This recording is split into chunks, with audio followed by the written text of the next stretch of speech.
necessitamos, Pai, desesperadamente da ajuda do Teu Santo Espírito para nos ensinar, para que possamos compreender a Tua vontade para nós nesse dia e também nos dar poder para viver a Sua palavra, viver o Seu Evangelho e ser uma bênção, Pai.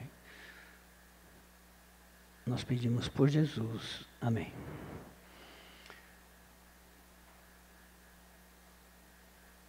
Aqui, nesse capítulo 20, o último verso, é um verso que se repete 3 vezes, pelo menos 3 vezes nos evangelhos. Assim, os últimos serão os primeiros e os primeiros serão os últimos, porque muitos são chamados, mas poucos escolhidos. Se você voltar aqui no capítulo 19, o último verso também diz assim, 19:30, porém muitos primeiros serão últimos e os últimos primeiros. E se você for lá em Lucas, tá? Você também vai encontrar a mesma coisa, tá? Então vamos ver o contexto. Por que Jesus falou essa parábola? O contexto está em Mateus 19, de 16 a 22, que traz o título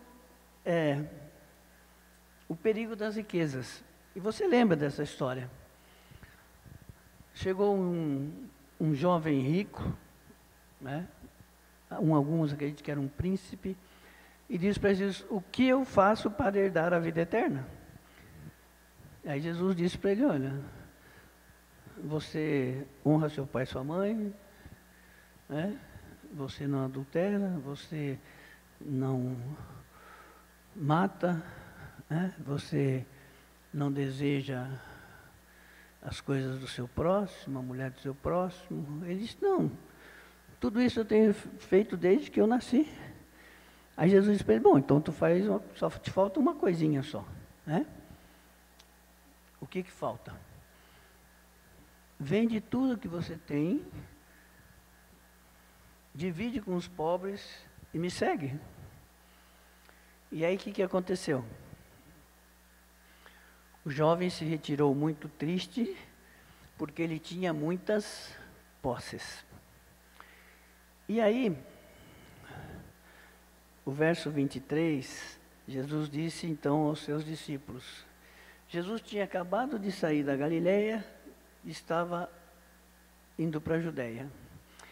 E os fariseus estavam seguindo ele, né? Já no capítulo 19, já começaram a testá-lo com a questão do divórcio. Então aqui ele tem essa grande multidão, os discípulos, os fariseus e uma grande multidão, e ele falando para essa multidão. Mas ele disse especificamente aos discípulos: em verdade vos digo que um rico dificilmente entrará no reino dos céus. E aqui ele usa uma hipérbole, né? É mais fácil o camelo passar pelo fundo de uma agulha. É totalmente desproporcional, né? O tamanho de um camelo e o buraquinho que você tem que enfiar a linha ali na agulha é realmente... ou seja, impossível, impossibilidade total. E aí os discípulos, então, ficaram, diz o verso 25, ouvindo isso, os discípulos ficaram grandemente maravilhados e disseram: sendo assim, quem pode ser salvo? E aí agora, então, entra a parábola que nós vamos estudar nessa noite, dos trabalhadores na vinha. Primeira coisa, quando você ouve a palavra vinha, o que te remete a quê? Oi?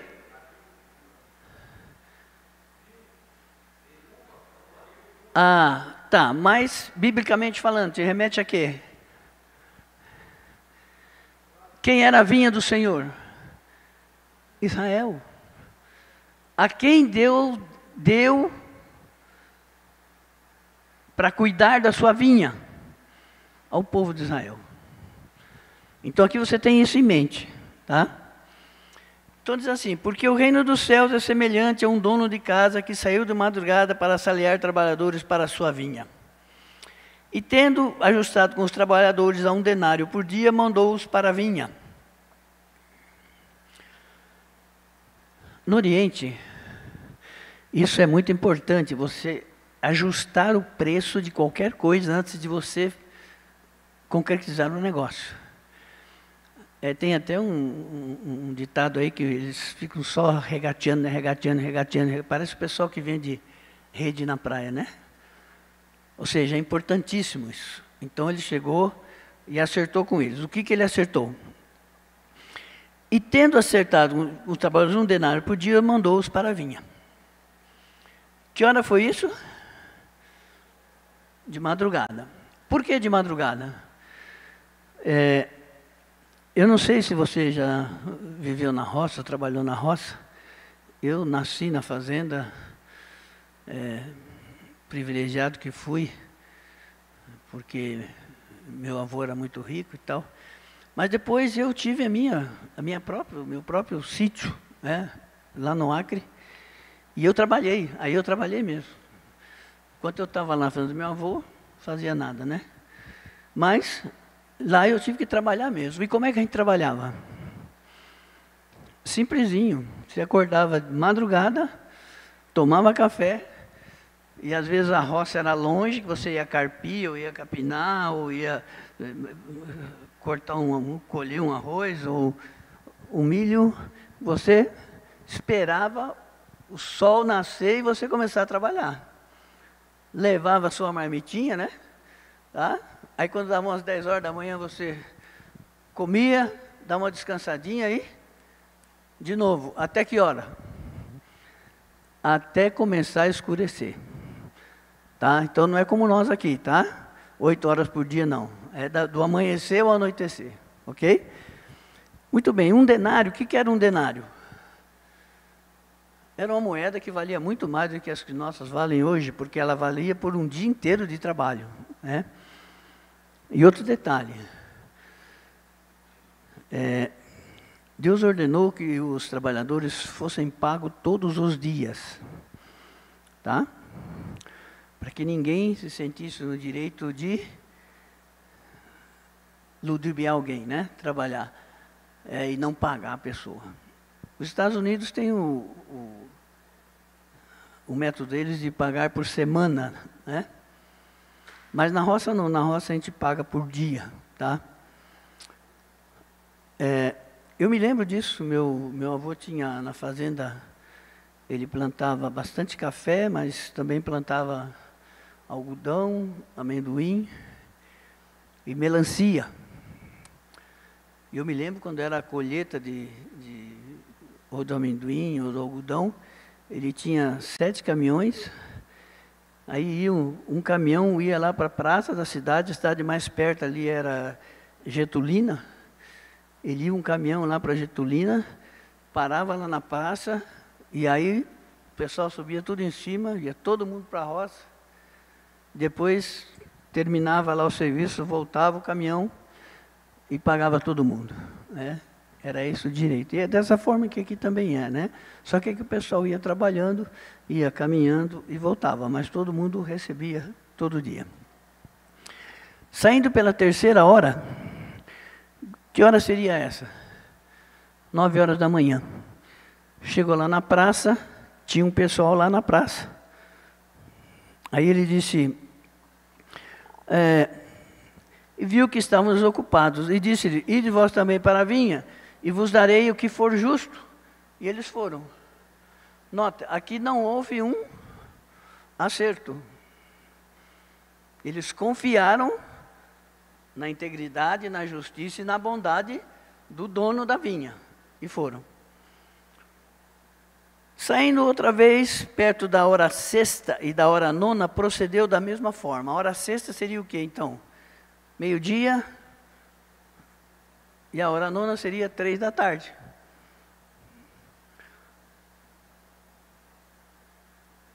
Por volta da hora 1/10, encontrou outros que estavam desocupados e perguntou-lhes, por que estivesse aqui desocupados o dia todo?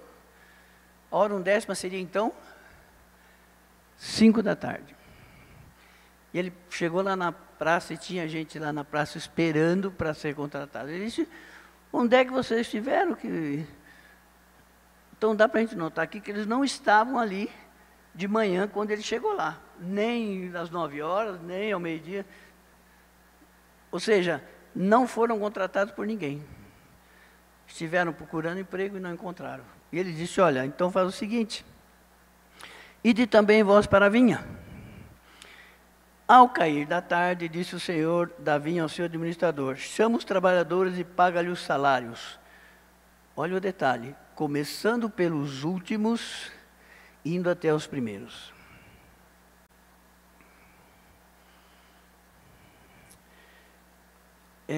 Por que isso? Por que começando pelos últimos e não pelos primeiros? Porque aí não seria notório a insatisfação dos primeiros pela situação que nós vamos ver a seguir. E qual era a situação? Ele chamou os últimos, certo? Vindo os da hora 1/10, recebeu cada um deles 1 denário.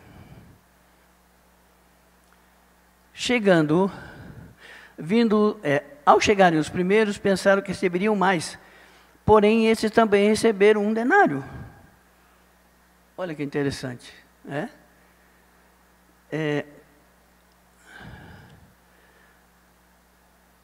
O que nós vemos aqui? Esses trabalhadores, os primeiros, eles pensaram e eles esperavam um tratamento diferencial, né?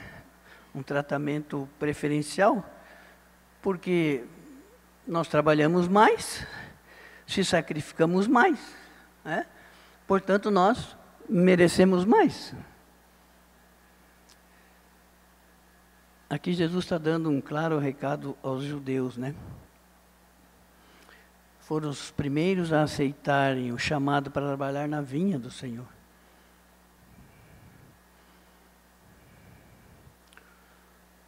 O verso 11 diz assim, mas eles murmuraram contra o dono da casa. O que eles pensavam? Olha, se eles trabalharam 1 hora e ganharam 1 denário, nós trabalhamos 12 horas, merecemos ganhar 12 denários. Não é? Essa é a lógica nossa, humana, né? Terrena. Mas olha só.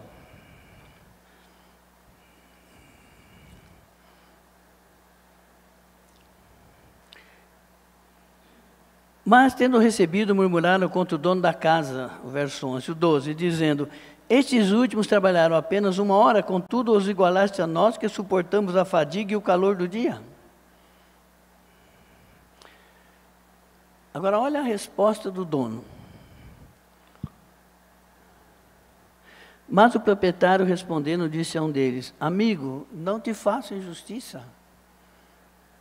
Não combinaste comigo 1 denário? Então, pega o que é teu e pronto. Não é? Foi o que nós combinamos.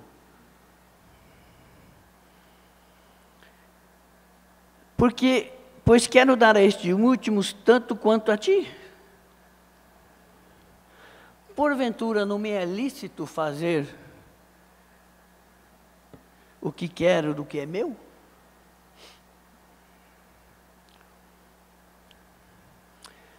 Aqui o dono da vinha, ele considerou a disposição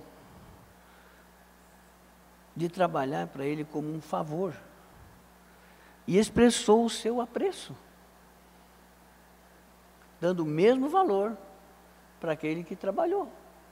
Não importa a quantidade de horas, mas ele teve disposição e fidelidade para saber o serviço que o dono lhe pediu para fazer. E o dono se sentiu agradecido por isso.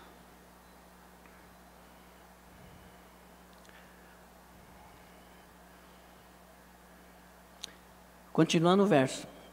Porventura não é me lícito fazer o que quero do que é meu? Ou são maus os teus olhos porque eu sou bom? Você lembra dessa vez que Jesus disse, se os teus olhos são bons, tudo que você vê será bom. Mas se os seus olhos são maus, você vai achar defeito em tudo.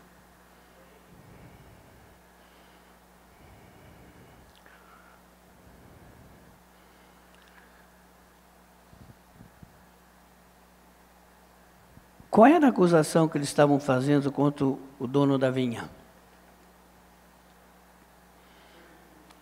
Era parcial e injusto, certo? A resposta do dono deixou bem claro que não é uma questão de parcialidade ou de justiça, é uma questão de generosidade. Qual é o ensino para cada um de nós aqui nessa noite? Não se ganha o favor divino. Os judeus e os discípulos estavam cientes disso. Eles acreditavam que era um povo escolhido de Deus, portanto, eles tinham privilégios. E se eles cumprissem a lei direitinho, eles seriam melhores do que os outros. E teriam um lugar garantido no reino dos céus. Os obreiros cristãos nos negociam com Deus. Se Deus for usar a sua justiça, quem seria salvo?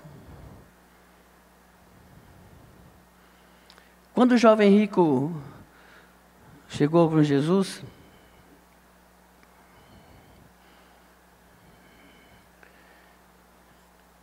no capítulo 19, o verso 16, mestre, que farei eu de bom para alcançar a vida eterna?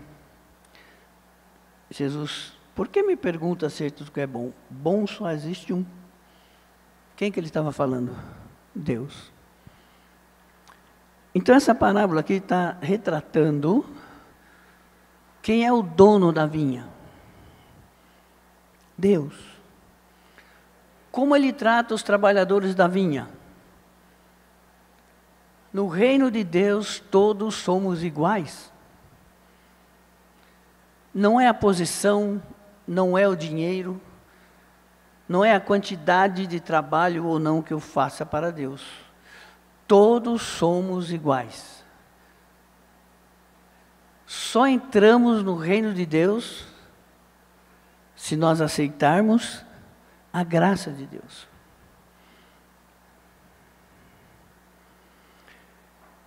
O que importa para Deus é o espírito de disposição com que nós desempenhamos as tarefas que nos foram designadas e a fidelidade com que nós as realizamos.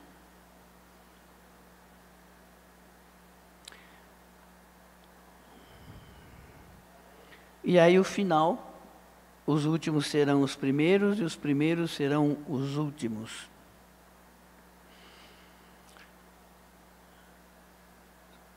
Se nós voltarmos lá para o capítulo 19, depois que Jesus disse que era mais fácil um camelo passar pelo fundo de uma agulha, olha a resposta dos discípulos. Ouvindo isso, os discípulos ficaram grandemente maravilhados e disseram, sendo assim, quem pode ser falso?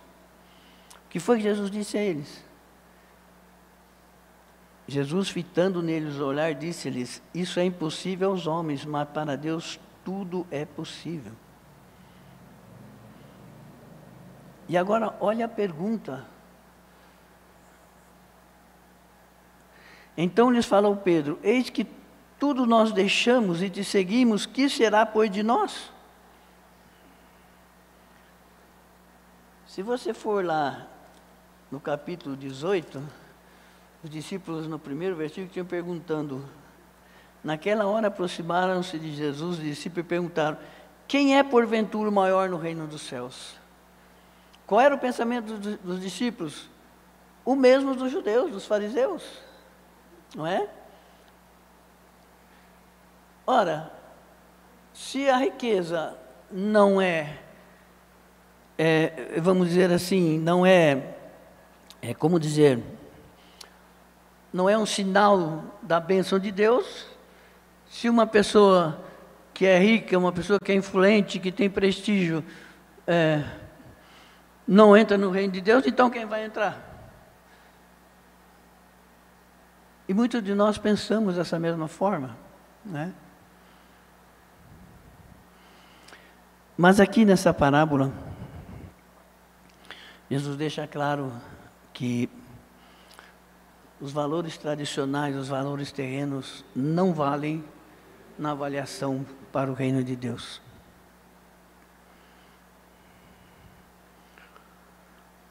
E mais, olha só o que o Pedro diz aqui.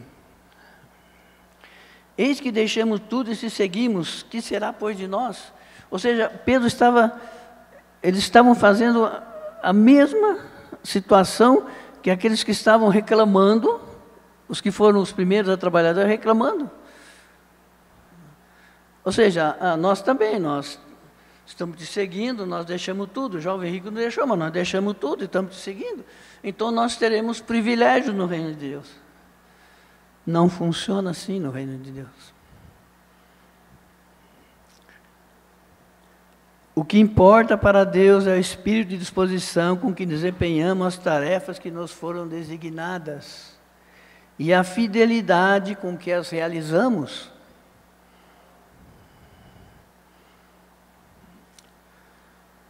Aqui também Jesus está trazendo uma clara repreensão aos judeus.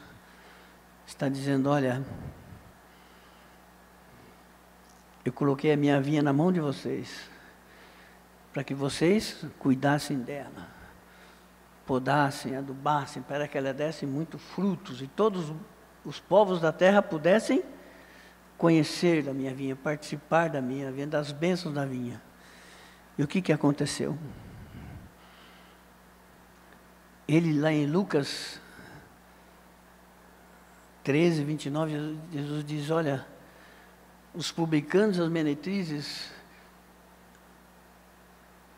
entrarão primeiro que vocês.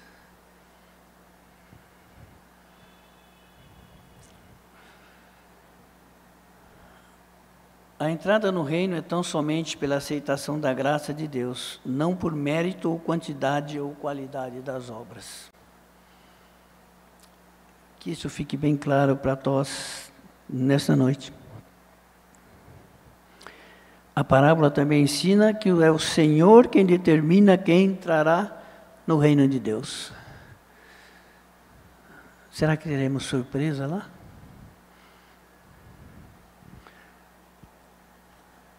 Então eu queria que ficasse bem claro para nós nessa noite que o que importa para Deus é a disposição com que nós fazemos a obra que Ele pediu para fazer. E a fidelidade com que nós resolvemos cada situação que Ele nos ensinou a trabalhar aqui na terra. Que possamos ser agradecidos a Deus e que possamos fazer a nossa parte, por menor que seja. Não interessa. Para Deus interessa a disposição e a fidelidade com que você faz o que Ele pede que você faça.